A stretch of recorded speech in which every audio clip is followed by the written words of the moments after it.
Hey everyone, it's Abby Glassenberg here at Craft Industry Alliance. I hope you are having a fabulous Wednesday wherever you are. And today we are doing our member spotlight interview, which is an opportunity for us to visit one of our members in their studio and learn a little bit about their business, their creative journey, maybe see a few samples of their work. And today we are going to be joined by Kinard. Lyric is an amazing person. She is an art quilter. She makes just totally gorgeous quilts that you have to see. And she's also an expert in online teaching. And she actually teaches other people teach live online classes. So she's awesome in a lot of different ways. We've got lots to talk about. Hi, Lyric. Hey, how are you doing? How are you? Doing really well. I hope you are too.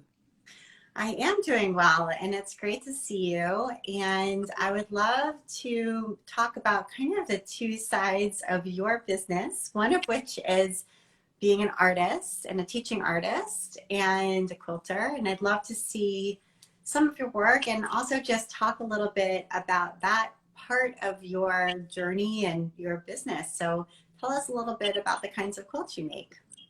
Sure. I started out as a traditional quilter, but as soon as I saw art quilts for the first time, I took a hard left and took every class I could in order to do that, to be that. I had babies at the time and I had tried all kinds of other media, but you can't, like the paint dries in the brush and you can't take care of babies and do other things at the same time. But with stitching, you can take a few stitches, go away, and come back and they're exactly where you left them. So it was beautiful to be able to combine art with the textiles. These days, I do a lot of painting and screen printing on textiles. I do whole cloth painted. I do a lot of everything. I dye my own work. I've got a whole series that is traveling all year long with the Mancusos to all of their quilt shows. And those are a series that are based on millstones, mill wheels, because I love abstracts, that geometric shape of the circle with all the movements. So that's a big thing. And all the quilts are gone. They're not here for me to show you. Okay. But I do have, they look like this. Perfect. So I do have a show catalog. Yeah. So that's kind of fun. I also, let me turn around the camera.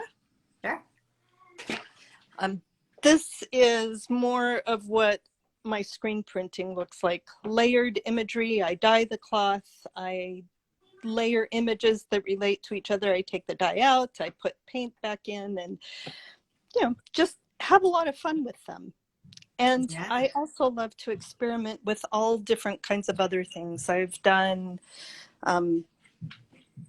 digital printing on cloth, and then sewing. That I love handwork. The things that I have mostly done this year, as I've been so busy teaching, are scrolls that are kind of hand stitched. Oh, wow. And I've never seen a scroll like that.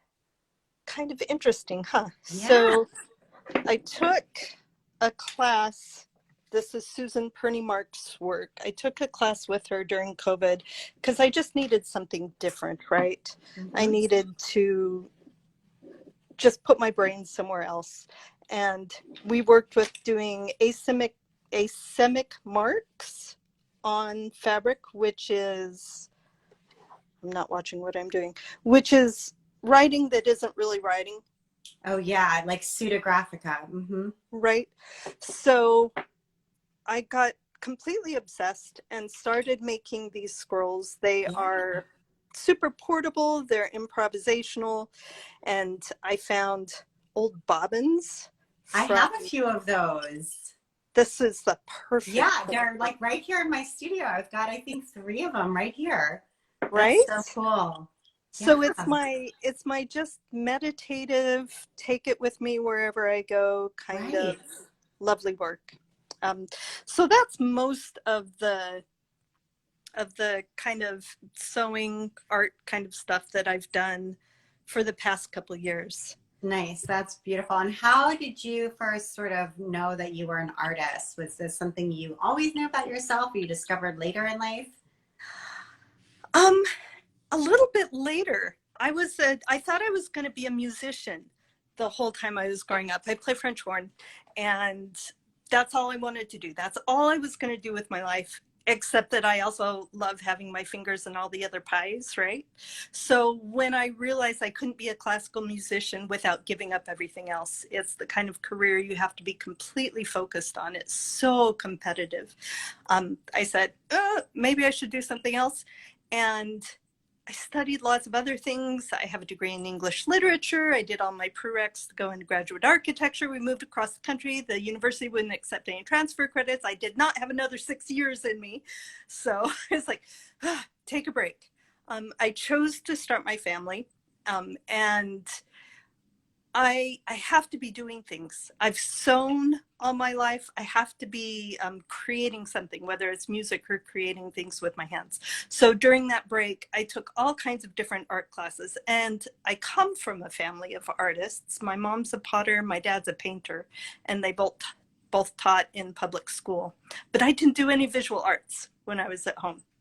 So I guess it's kind of in the blood.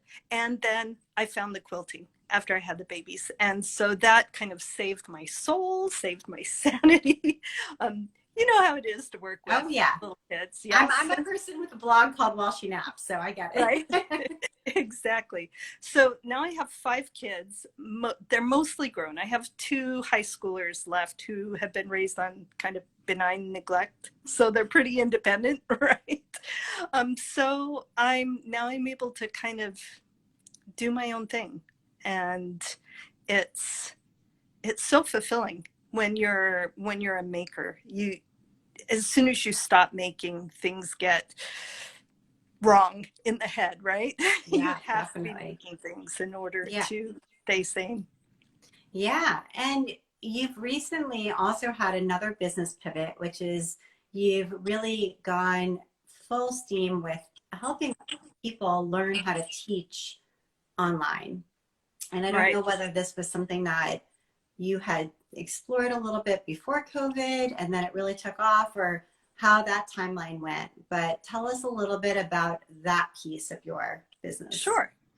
I have been teaching online since before Craftsy, like before there was video online and stuff. And it's a beautiful way to reach people all over the world. I also have the teaching in my blood.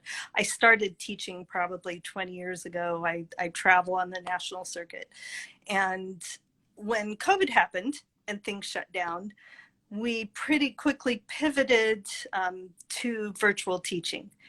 And, you know, travel teaching, I have always found, I love quilters, I love creatives, but my most favorite time ever when I'm traveling is hanging out with the other teachers and learning from each other. And I kind of am a business junkie. I love learning about all the behind the scenes of how businesses work. And the combination of all of that, with the timing of COVID, it evolved. My friends Mel Beach and Sue Bleiweiss and I started the Global Quilt Connection to connect virtual teachers with guilds, quilt guilds all around the world. And that, we didn't mean to really start a business. But that had a huge impact. Yeah. It blew up. It blew up. It's really important and big. Yeah. Yeah, we love providing that service to the quilt world. And then as all of those things kind of came together, and I started the Academy for Virtual Teaching. And it's a community where we are, right now we're mostly quilt teachers, but we have other crafters coming in bit by bit, where we support each other, we learn from each other, and it's all about the business of being a virtual teacher. The core of it is a masterclass where we teach each other how to create either on-demand classes or to teach live virtually, and how they both tie into each other. And the whole idea is to create a profitable business from it, and one that is balanced, where you can, I mean, there's so many people who are caretakers who are unable to travel, and this is a way for them to reach a broad audience with virtual teaching. So the masterclass holds your hand through from beginning to end. We talk about equipment, we learn how to use it, we talk about Zoom and learn how to use it, we have practice sessions, we talk about marketing, we talk about newsletters, we talk about building websites. I mean, the whole thing. There's so much. It's like drinking from a fire hose. But the community that's based around that, we have guest speakers come in.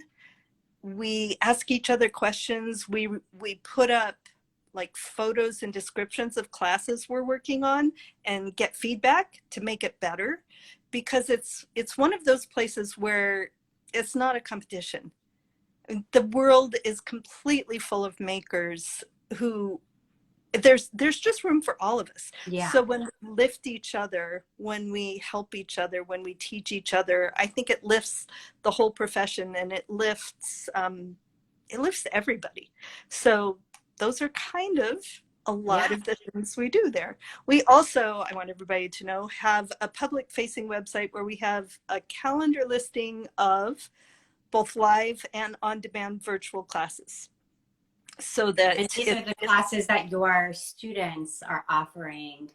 Some of them are, but it's an open listing, so it's a so anybody, student or not, who's going to be teaching a workshop, let's say a knitting workshop, a paper craft workshop, whatever, can put their workshop on this calendar, and then folks interested in taking a virtual craft workshop can come and find. Okay. Exactly. Yeah, we've been at Global Quilt Connection. We've been asked so many times, can you do a list of everybody's classes? And that was kind of beyond the scope of that. But it took a full year to figure out how to do it. But now we hope that this becomes the one-stop shop for people looking for public enrollment classes. That's super cool. I love that. All right. So for folks who might be interested and are thinking, I've always wanted to be able to offer one of these virtual classes, but I don't even know what camera to get, and I don't know how to market it, and I don't know if I have the equipment I need, and what Zoom, plan should I buy, and there's so many questions. How should they get started working with you on that? So it's academyforvirtualteaching.com. Okay. Start there. The masterclass, because it's so time intensive, we have 3 live meetings every week, 20 or 30 tutorials that open up every week. There's a lot to work through. It's offered twice a year. So we're in the middle of one run. The next run will be in September. So for now, either join the community, get to know the people there, or sign up for the newsletter. And you can find those both at academyforvirtualteaching.com. Perfect. Get your toe in. Before I offer the masterclass, I have a virtual teaching 101 that's just a basic overview that kind of gives you an idea of what it takes to get in. And then it's like the what, and then the masterclass is the how. So those kind of go along together. Again, just sign up for the newsletter. The newsletter is full of little tips for teachers. And we also have a newsletter for people where we deliver to your inbox the calendar listings of public enrollment classes. So we have I love that. 2 different audiences, right? So we would love to have you join us. It's, again, a lovely, welcoming, supportive community of business owners. Totally. All right. So come learn from the best, get the information you need to create a profitable new branch of your business. That's amazing, Lyric. Thank you so much for telling us a little bit about both sides of what you do. You're a super talented person, and I'm just happy that you're a Craft Industry Alliance member. So thank you. It's such a valuable organization. Thank you as well. I recommend the CIA to everybody because you have a depth of resources available for business women and men. We do. And men. Yes. Thank you so much, Lyric. And thank you to everybody who came today. We appreciate you. And we will see you at our member spotlight next Wednesday. Bye, everybody. Bye, Lyric.